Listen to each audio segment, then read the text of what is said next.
10টি ডিমের চপ মাত্র 70 টাকায়। চতুর্থ শ্রেণীতে পড়া ছেলের জমানো 500 টাকা দিয়ে ব্যবসা শুরু করে বর্তমানে হোটেলের মালিক বাবা। দৈনিক বিক্রি করেন প্রায় 25,000 টাকার খাবার। বলছি রাজধানীর পল্লবীর হোটেল ব্যবসায়ী শফিকের কথা।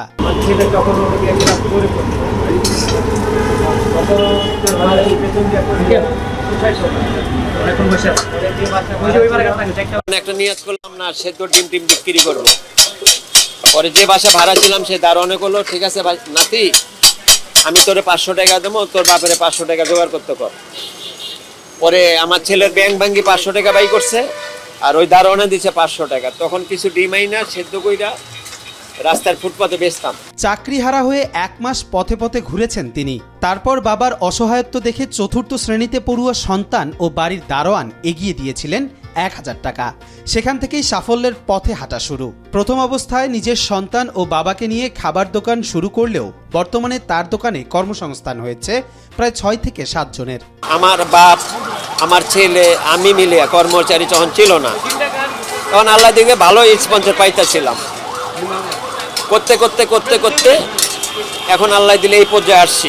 আলহামদুলিল্লাহ, আপনাদের দোয়ায় সবাই পরিচিত হয়েছে, সবাই খাইতেছে। শফিকের খাবার দোকানে তৈরি হয় কোয়েল পাখির বার্গার, ডিমের স্পেশাল চপ, সুস্বাদু স্যুপ। শীত গ্রীষ্ম বর্ষা সব ঋতুতে রমরমিয়ে চলে এই খাবার দোকান। ব্যবসায়ী শফিকের দাবি তার সিক্রেট মশলা ও সসের অতুলনীয় স্বাদের কারণেই তার খাবার সুনাম কুড়িয়েছে। সেই সাথে আরো দাবি করেন যে তার দোকানের খাবার এতই সুস্বাদু যে মহল্লার মানুষ তার দোকান থেকে খাবার নিয়ে মেহমান আপ্যায়ন করেন। আসলে কি, আর মশলাটা আমার হলো সবচেয়ে সিক্রেট। কোনো বাজে কোনো কেমিক্যালস না, কোনো ঝামেলা নাই, জাস্ট আর কি প্রাকৃতিকভাবে মশলাটা আমরা নগদে বানাই দিই। হ্যাঁ, বন্ধুর দিন না, এনে গরম শীত বর্ষা কিচ্ছু নাই।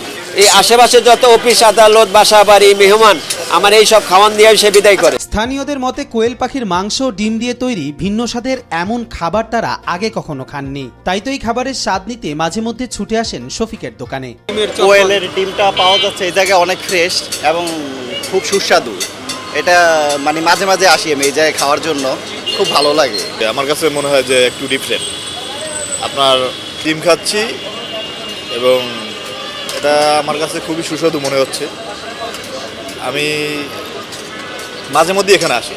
শফিক জানান খাবারের তালিকায় নতুনত্ব যোগ করতে সামনে আনছেন বউখুদা নামের নতুন এক খাবার। নিজের আঞ্চলিক ভাষায় সেই খাবার খেতে আমন্ত্রণ জানিয়েছেন ভোজন রসিকদের। সামনে আমার আর একটা খাওয়া নাইতেছে এই 15-20 দিনকার মধ্যে। আমাদের রংপুরের ভাষা বলে বউখুদা। তোমরা যারা বউখুদা খাবেন বাহে মোর দোকানে আসেন, মুই গাইবান্ধার ছোল মুখ বউখুদা করে খাওয়ামো। অনেক গাইবান্ধার লোক আসে বাহে, আহেন চ্যাংরা প্যাংরা যারা যারা আসেন মোর দোকানে আসেন।